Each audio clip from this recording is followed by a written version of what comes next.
नमस्कार विद्यार्थी मित्रांनो, मी Suryavanshi Santosh sir, universal public school Aurad Shahajani. विषय आहे मराठी. विद्यार्थी मित्रांनो, आतापर्यंत आपण मराठी व्याकरणाचा अभ्यास केलेला आहे. आता मराठी व्याकरणाच्या अभ्यासासोबतच आपल्या क्लासचं जे टेक्स्टबुक आहे मराठीचं, त्यामधील लेसनचा आपल्याला अभ्यास करणं गरजेचं आहे. म्हणून आज आपण इयत्ता 7वी 7th क्लासमधील मराठी विषय जो आहे त्यातील पहिला जो लेसन आहे तो आपण इथं अभ्यासासाठी आज घेतलेला आहे. तो आपल्याला अभ्यास करावयाचा आहे. विद्यार्थी मित्रांनो, आपण भारतीय संस्कृतीमध्ये राहत असतो आणि भारतीय संस्कृती जगाला एक दिशा देण्याचं कार्य केलेलं आहे. मित्रांनो, आपण दररोज लवकर उठतो आणि आपला दिवस पूर्ण चांगला जावो यासाठी आपण प्रार्थना करत असतो. तसेच आपल्या या भारतीय संस्कृतीमध्ये जर विचार केला तर अनेक साधू संतही होऊन गेलेत, थोर व्यक्ती होऊन गेलेले आहेत, महान विभूती होऊन गेलेले आहेत. तेव्हा या महान विभूतींनी आपल्या राज्याचंच नव्हे तर देशाचं आणि देशाच्याही पलीकडे जाऊन संपूर्ण विश्वाचं कल्याण व्हावं यासाठी त्यांनी चांगले विचार मांडलेले आहेत. जगाच्या कल्याणाचा त्यांनी विचार मांडलेले आहेत. जगाच्या कल्याणाचा त्यांनी विचार केलेला आहे, कार्य केलेलं आहे. आणि त्यांच्या साहित्यामधून, साधू संतांच्या, थोर विभूतींच्या साहित्यामधून जगाच्या कल्याणाचा विचार त्यांनी मांडलेला आहे. संत ज्ञानेश्वरांनी पसायदान ईश्वराकडे जे मागितलेलं आहे त्यामध्ये त्यांनी सर्व जगाच्या कल्याणाचा त्यांनी विचार केलेला आहे. जगाचं कल्याण त्यामध्ये मागितलेलं आहे. आणि अशाच प्रकारचे अनेक थोर व्यक्ती होऊन गेलेले आहे. तेव्हा आता आपण जो लेसन आपण इथं घेतलेला आहे तर तो लेसन आहे कवी जगदीश खेबुडकर यांनी लिहिलेला. कविता लिहिलेली आहे त्यांनी, प्रार्थना लिहिली आहे एक, आणि या प्रार्थनेमध्ये त्यांनी ज्ञानाची, ज्ञान मंदिराची प्रार्थना केलेली आहे. ईश्वराकडे ज्ञानाचं दान मागितलेलं आहे. तर ती जी काही कविता आहे ती कविता आज आपल्याला इथं अभ्यासावयाची आहे. आणि कवी या प्रार्थनेमधून कशा प्रकारे प्रार्थना करतात ते आपल्याला इथं अभ्यासावयाचं आहे. लिहून घ्या.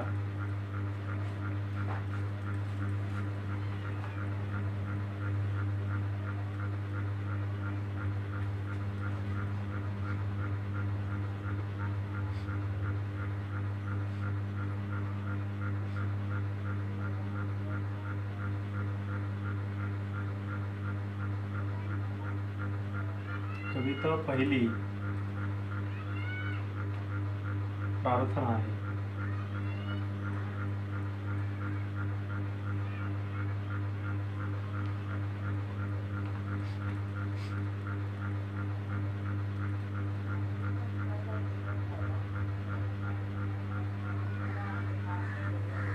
जगदीश खेबुडकर यांनी लिहिली ही कविता आहे.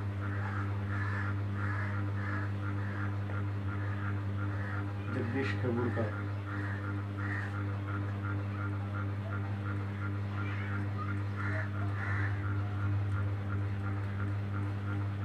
जगदीश खेबुडकर हे मराठी साहित्यामधील एक सुप्रसिद्ध साहित्यिक आहेत, लेखक आहेत, कवी आहेत. यांनी अनेक प्रकारचं मराठी साहित्यामधील लेखन केलेलं आहे.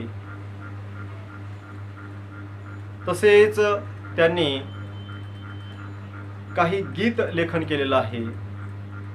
म्हणून त्यांचं किंवा जगदीश खेबुडकर यांच्यामुळे मराठी सारस्वत किंवा मराठी साहित्य हे समृद्ध झालेलं आहे. इयत्ता 7वीच्या अभ्यासक्रमामध्ये यांची लिहिलेली जी काही प्रार्थना आहे ती या ठिकाणी अभ्यासक्रमामध्ये ठेवण्यात आलेली आहे.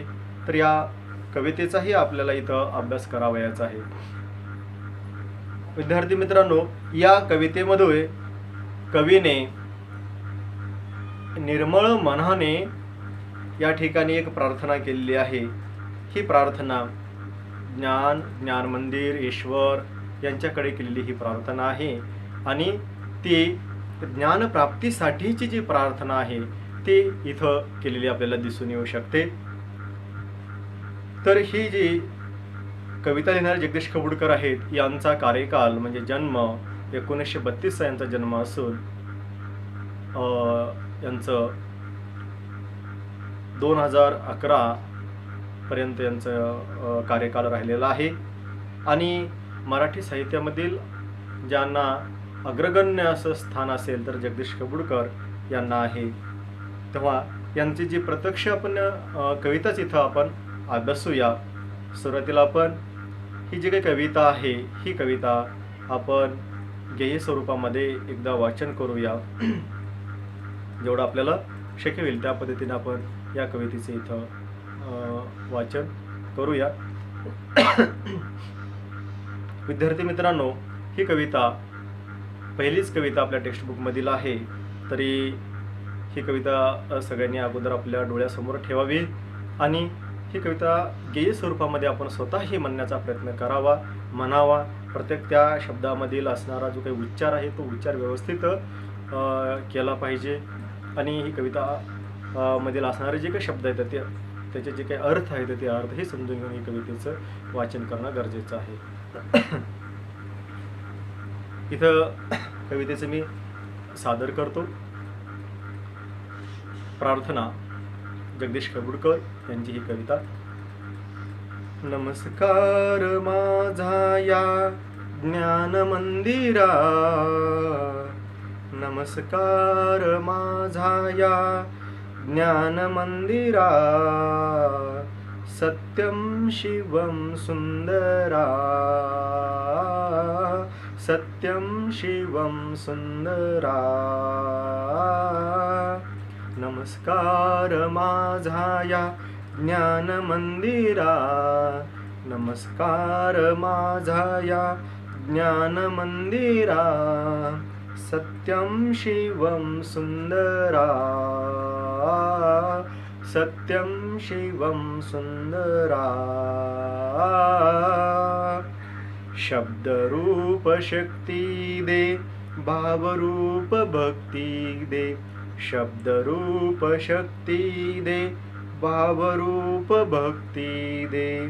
प्रगतीचे पंख दे, चिमन पाखरा, प्रगतीचे पंख दे, चिमन पाखरा, चिमन पाखरा. ज्ञान मंदिरा, नमस्कार माझा या ज्ञान मंदिरा, सत्यम शिवम सुंदरा, सत्यम शिवम सुंदरा. विद्या धन दे आमास, एक छंद एक ध्यास, विद्या धन दे आमास, एक छंद एक ध्यास. नाव नेई पैल तिरी दया सागरा, नाव नेई पैल तिरी दया सागरा, दया सागरा. ज्ञान मंदिरा, नमस्कार माझा या ज्ञान मंदिरा, नमस्कार माझा या ज्ञान मंदिरा, सत्यम शिवम सुंदरा, सत्यम शिवम सुंदरा. हो आम्ही नीतिमंत, कलागुणी बुद्धिमंत, हो आम्ही नीतिमंत, कलागुणी बुद्धिमंत. कीर्तीचा कळस जाये उंच अंबरा, कीर्ती कीर्तीचा कळस जाय उंच अंबरा, उंच अंबरा. नमस्कार माझा या ज्ञान मंदिरा, नमस्कार माझा या ज्ञान मंदिरा. सत्यं शिवं सुंदरा, सत्यं शिवं सुंदरा.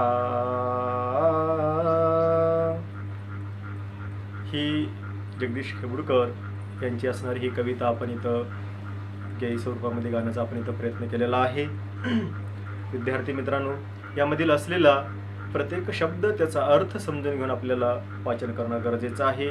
प्रत्येक शब्दाचा योग्य असा उच्चार आणि सुस्पष्ट उच्चार हे करता आपल्याला आलं पाहिजे, चांगल्या प्रकारचा उच्चार करता आलं पाहिजे. हे भाषिक ज्ञानाच्या दृष्टिकोनातून महत्त्वपूर्ण आहे. आता आपल्याला ही जी काही जगदीश खेबुडकर यांनी लिहिलेली जी काही कविता आहे, प्रार्थना आहे, या प्रार्थनेचा अर्थ, कवी या कवितेमधून कोणती प्रार्थना आणि कशा प्रकारची प्रार्थना करतात हे आपल्याला इथं समजून घेणं, त्याचं अध्ययन करणं गरजेचं आहे. तर बघा, पहिलं जे काही कडवं आहे त्या कडव्यामध्ये कवी काय सांगत आहेत किंवा कोणती प्रार्थना करतात ते आपल्याला इथे लक्षामध्ये येऊ शकेल. नमस्कार माझा या ज्ञान मंदिरा, सत्यम शिवम सुंदरा. आता ही जी काही काव्य पंक्ती आहेत या काव्य पंक्तीमधून जो काही आशय किंवा जो भावार्थ इथं प्रकट होतो तो अशा प्रकारचा आहे की या ठिकाणी कवीनं नमस्कार, प्रणाम केलेला आहे, नमन केलेला आहे. कुणास केलेला आहे तर ज्ञान मंदिरास. विद्यार्थी मित्रांनो, ज्ञान मंदिर ज्या ठिकाणी आपण ज्ञान ग्रहण करतो ते असणारं ज्ञान मंदिर आहे. कवीने त्याला ज्ञान मंदिर असं म्हणलेलं आहे.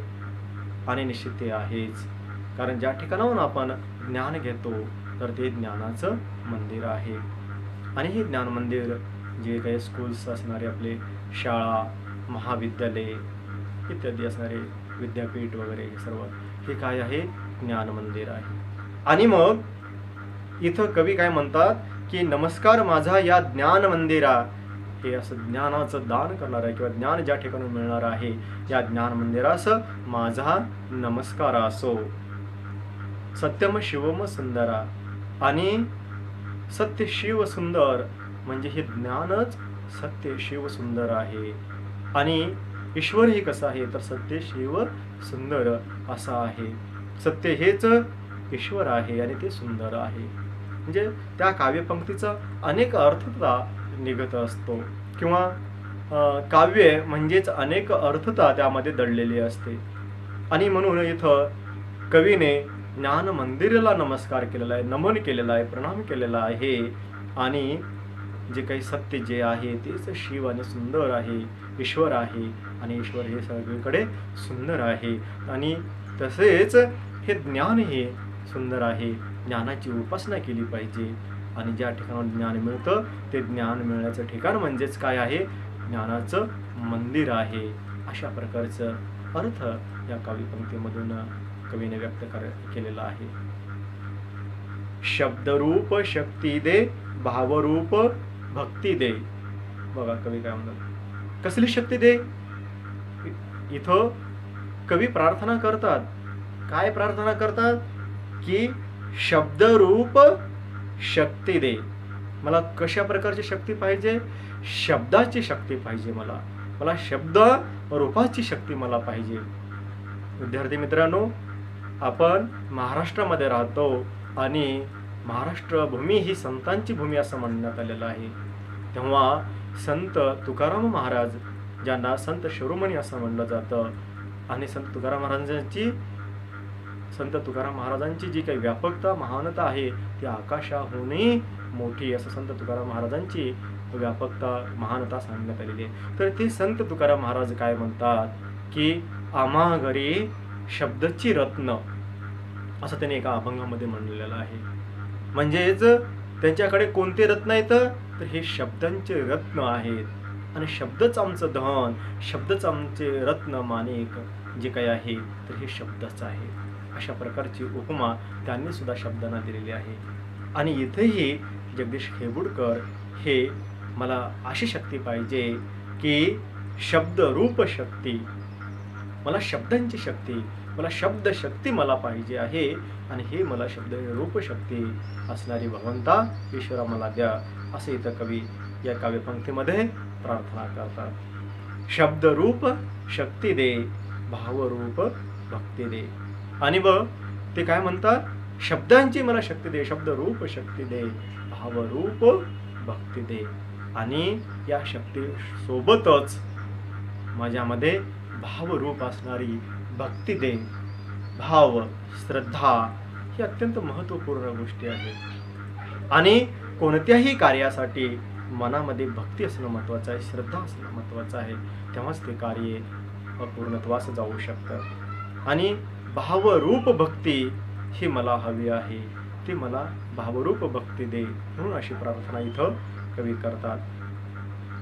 म्हणजेच आता भावरूप भक्ती म्हणजे कसं आहे की आपण ज्ञान घेतोय तर त्या ज्ञानावर आपली भक्ती असणं आवश्यक आहे, गुरुवर आपली श्रद्धा असणं आवश्यक आहे, भाव असणं आवश्यक आहे.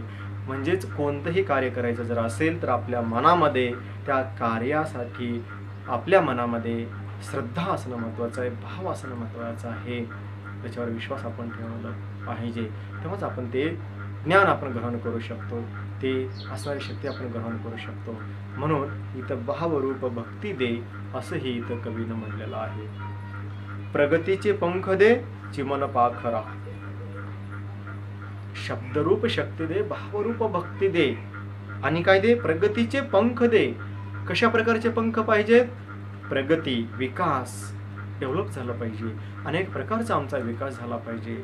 आणि मग हे प्रगतीचे पंख दे चिमन पाखरा, म्हणजे या चिमन पाखरासारखं आमच्यामध्ये प्रगती करण्यासाठी प्रगतीचे पंख दे, आमचा पूर्णत्व विकास व्हावा, आम्ही शक्ती ज्ञान हे सर्व आम्ही अर्जित करावं आणि त्याच्या बळावर आम्ही आमचे विकास व्हावा, प्रगती व्हावी. या प्रगतीचे पंख घेऊन आम्ही आकाशी उंच भराऱ्या माराव्यात. जसे पशु पक्षी चिमण पाखरं जसं आकाशामध्ये उंच भराऱ्या घेतात, तशा प्रकारचं या ठिकाणी प्रगतीच्या पंखानं आकाशामध्ये उंच भराऱ्या मी माराव्यात, असं इथं कवीला वाटतं. विद्या धन दे आम्हास, एक छंद एक ध्यास. आम्हाला कोणता छंद लागला पाहिजे? कवी इथं सांगतात, आम्हाला असा छंद लागला पाहिजे की एकच छंद, विद्या धन दे आम्हास, एक छंद एक ध्यास. एकच छंद एकच ध्यास म्हणजे तो कोणता की विद्येचं धन आम्हाला मिळालं पाहिजे. तर विद्यार्थी मित्रांनो लक्ष द्या, विद्यार्थ्यांना किंवा विद्यार्थ्यांचं एकच लक्ष जे असायला पाहिजे प्राधान्यानं, आणि ते म्हणजेच विद्याधन अर्जित करण्याचं. विद्याधन म्हणजे काय? जे विद्या आहे ते विद्येचंच धन, विद्या हेच धन. जसं संत तुकाराम महाराजांनी म्हणलेलं आहे, शब्दाची रत्न आम्हा घरी, शब्दाचीच जे काही आहे रत्न आहे, असं त्याने सांगितलेलं आहे. तर तशा प्रकारचे तर विद्याच ही धन आहे, आणि ह्या विद्येचं धन आम्हाला दे. हा विद्या धन मिळवण्याचा एकच छंद एकच ध्यास आमच्या मनामध्ये असावा आणि असायला पाहिजे आहे, असे ते कवी सांगतात. विद्या धन आम्हास द्या, हाच आमच्या मनामधला एक छंद आहे, एक ध्यास आहे. नावनेई पहिलं तेरी दयासागरा. इथं कवी सांगतात, नावनेई पहिलं तेरी दयासागरा. हे दयासागर आहे ईश्वरा. दयासागर म्हणजेच काय? सागरासारखी तुझ्या अंतकरणामध्ये असणारी दया, प्रेम, करुणा अशी असणारी दयासागरा. तू दयेचा सागर आहेस, प्रेमाचा सागर आहेस, करुणेचा सागर आहेस. अशा प्रकारे इथं कवी म्हणत आहे की हे दयासागरा, तू हे दयेचा सागर असणारा ईश्वरा, की आमची ही नाव पहिलं तरी ने आम्हाला यशस्वी कर. आम्हाला विद्येचं धन दे, शब्दाचं धन दे, भक्तीचं धन दे, आणि आमची नाव, आमचं आयुष्य हे सुखकरपणानं पूर्ण व्हावेत. आणि ही आमच्या आयुष्याची जी काही नाव आहे म्हणजे पहिलं तरी म्हणजे शेवटपर्यंत आम्ही यशस्वी व्हावं आणि यश मिळवावं, जीवनामध्ये यशस्वी व्हावं, ही इच्छा इथे व्यक्त करण्यात आलेली आहे. नाव नेई पहिले तरी तया सागर. आमच्या आयुष्याची ही नाव जी आहे पलीकडच्या तीरावरती घेऊन जा, शेवटपर्यंत आम्ही यशस्वी व्हावं, अनेक संकटातून आम्ही पूर्ण विजयी व्हावं, ही इच्छा इथे त्यांनी व्यक्त केलेली आहे. तसेच ह्या विद्याधन, तसेच विद्येचं धन, शक्ती जे मिळालेली आहे, तर यामुळे आम्ही पहिलं तरी जावं, यशस्वी व्हावं, ही भावना इथं व्यक्त केलेली आहे. होऊ आम्ही नेतिमंत, कलागुणी बुद्धिमंत. इथे एक आत्मविश्वास ही व्यक्त करतात कवी जगदीश खेबुडकर. ते काय म्हणतात? होऊ आम्ही नीतिमंत, कलागुणी बुद्धिमंत. आम्ही काय व्हायचं आहे? नीतिमंत व्हायचं आहे. होऊ आम्ही नीतिमंत, कलागुणी बुद्धिमंत. आम्ही काय व्हावं? आम्ही नीतिमंत व्हावं. नीतिमंत हा शब्द पहा इकडं कवीने विशेष करून इथं वापरलेला आहे.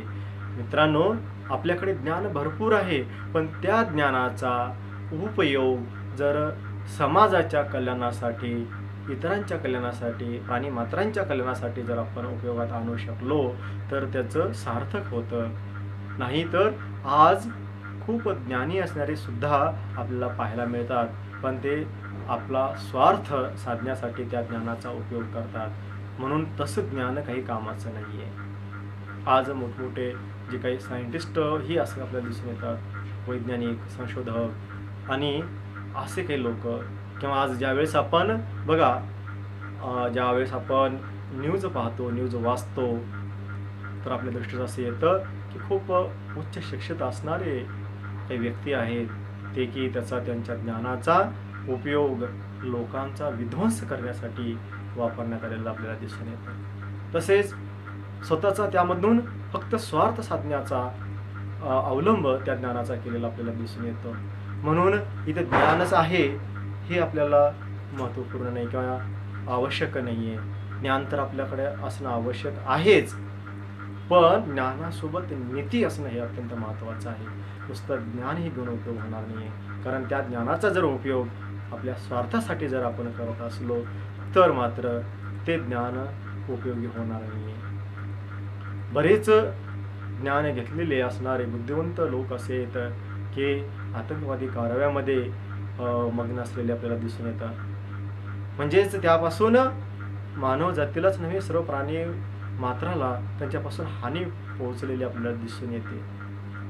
असे काही आहेत की त्या ज्ञानाचा उपयोग इतरांना दुःख देण्यासाठी, इतरावर वाईट बुद्धीनं अंकुश निर्माण करण्यासाठी जे केलं जातं, तर ते ज्ञान कुचकामी आहे. म्हणून इथं विशेष करून कवीने सांगितलेलं हो आम्ही नीतिमंत, म्हणजेच ज्ञानी तर आम्हाला बनायचं आहे, पण ज्ञानी बनण्यासोबतच आम्ही नीतिमंत व्हावं. कलागुणी बुद्धिमंत, नंतरही सांगतात ते कलागुण, कला अवगत केलं पाहिजे. कारण जीवनामध्ये कला असेल तरच जीवन आनंदी होतं. म्हणून कलेलाही अत्यंत असं स्थान आहे, महत्त्वाचं असं स्थान आहे. म्हणून आम्ही कलागुणी, कला आम्ही आत्मसात करावं. कलागुणी आम्ही काय व्हावं? बुद्धिमंत, बुद्धिमंत ज्ञानीवंत, बुद्धिवान, अशा प्रकारचं बुद्धिमंत आम्ही व्हावं. कलागुणही आम्ही आत्मसात करावेत आणि बुद्धिमंतही आम्ही व्हावं, असं इथं कवी इथं सांगत आहे. कीर्तीचा कळस जाय उंच अंबरा, कीर्तीचा कळस जाय उंच अंबरा, असं इथं म्हणलेलं आहे कवीनं. म्हणजे आम्ही नीतिमंत व्हावं, कलागुणी व्हावं, कला गुण आत्मसात आम्ही करावं. त्यानंतर बुद्धिमंत, बुद्धी आम्ही आत्मसात करावं, बुद्धी मिळवावं, बुद्धिमंत आम्ही व्हावं, आणि या सर्वच आम्ही बनावं. आणि आमचा कीर्तीचा कळस जाय उंच अंबरा, की जी काही कीर्ती आमची, यश इतकी पसरावी की उंच अंबरा, म्हणजे आकाशामध्ये आमच्या कीर्तीचा कळस जावं. अंबर म्हणजेच काय? आकाश. आकाशामध्ये आमच्या यश तिथपर्यंत, आकाशापर्यंत आमचं यश जावं, आकाशापर्यंत आमचं यश मोठं व्हावं, आमचा कीर्तीचा कळस आकाशापर्यंत उंच व्हावा. अशा प्रकारची इथं प्रार्थना इथं जगदीश खेबुडकर यांनी या काव्याच्या प्रार्थनेच्या रूपामधून त्यांनी केलेली आहे. ही अत्यंत महत्त्वपूर्ण अशी ही कविता या ठिकाणी आपण इथं अभ्यासलेली आहे. तर विद्यार्थी मित्रांनो, ही कविता चांगल्या प्रकारे तुम्हाला 1-2 वेळेस वाचन करायचं आहे. त्यामधील असणाऱ्या शब्दांचा योग्य असा उच्चार करून वाचन करायचं आहे. गेय स्वरूपामध्ये गाण्याचाही आपण प्रयत्न इथं करावा याचा आहे. आणि या कवितेचा जो काही इथं आपण भावार्थ आपण अभ्यासलेला आहे, त्याचा जो आशय आहे, जो अर्थ आहे, तोही आपण इथं अभ्यासलेला आहे. तो चांगल्या प्रकारे समजून घ्यावा आणि यावर येणारे जे काही प्रश्न परीक्षेमध्ये येतील ते चांगल्या प्रकारे सोडवायचे आहेत. परीक्षेमध्ये एखादी कविता दिली जाते आणि ती कविता आपण वाचायचं आहे आणि त्यावर आधारित आपल्या शब्दामध्ये, आपल्या भाषेमध्ये सुसंघटित असं मांडणी करून ते उत्तरं लिहिणं अपेक्षित असतं. तर विद्यार्थी मित्रांनो, काही प्रश्न मी इथं तुम्हाला होमवर्कसाठी देणार आहे, ते लिहून घ्या.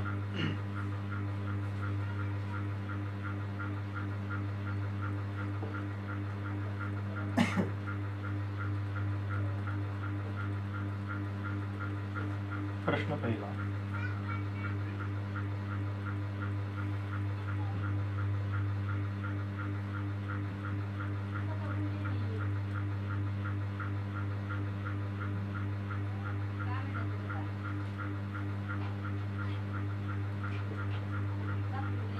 जगदीश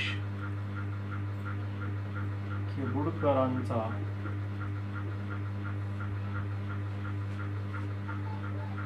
कार्यकाल लिहावा.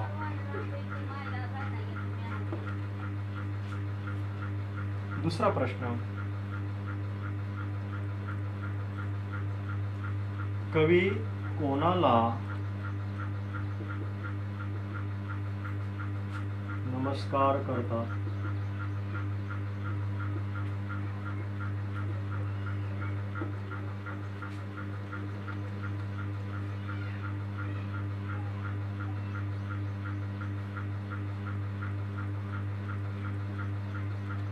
कवी कोणती शक्ती व भक्ती मागतात?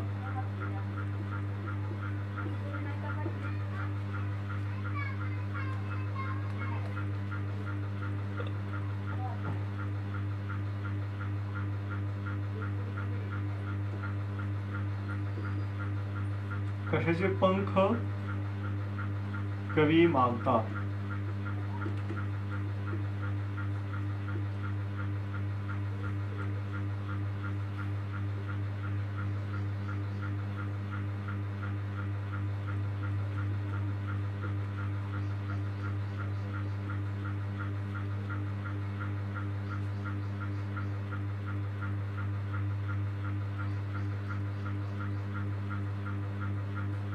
कशाचा ध्यास कवीला लागलेला आहे? कशाचा ध्यास कवीला लागलेला आहे?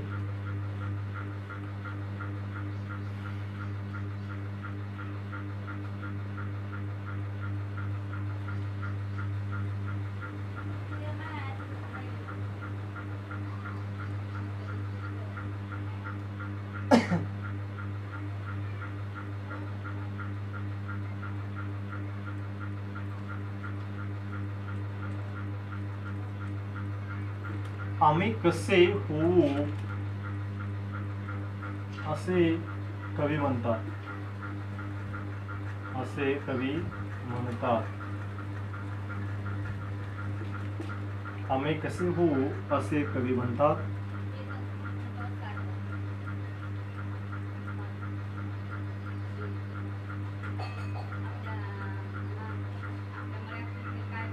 उंच आकाशात काय जावे असे कवीला वाटते?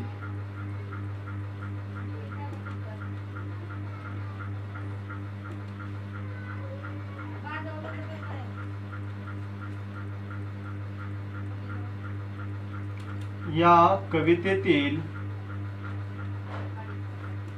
दोन भाववाचक नामे लिहा. या कवितेतील 2 भाववाचक नामे लिहा.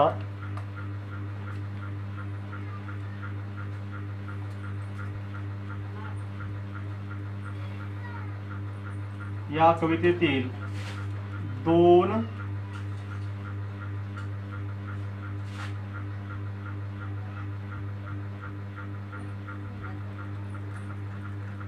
क्रियापदे लिहा.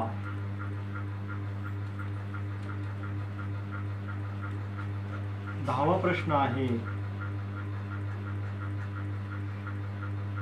या कवितेचे रस ग्रहण करा. या कवितेचे रस ग्रहण करा. हे 10 प्रश्न तुम्हाला इथे देण्यात आलेले आहेत. हे जे 10 प्रश्न आहेत, हे 10 प्रश्न होमवर्क मध्ये लिहून तुम्ही पूर्ण करावयाचे आहेत. तर विद्यार्थी मित्रांनो, ही जी कविता आज आपण इथं अभ्यासलेली आहे, लक्षपूर्वक ती अभ्यासावयाची आहे आणि यावर विचारण्यात आलेले हे प्रश्न तुम्हाला सोडवावयाचे आहेत. धन्यवाद.